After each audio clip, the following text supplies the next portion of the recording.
ஆசை அலைகளில் ஆடும் இந்த மானிட வாழ்வொரு ஓடம். அது ஓடுவதும் கரை சேருவதும் எந்த இடம் என்று யார் சொல்லக்கூடும்?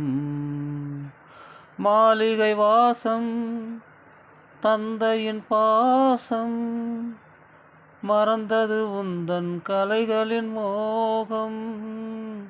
காதலில் யாவும் இழந்தவர் பின்பு காதலுக்காக வருந்துவதுண்டு. நடப்பது யாவும் இறைவனை கேட்டு நல்லதென்றாகும் காலத்தின் தீர்ப்பு. ஊர் பழித்தாலும் வந்ததையே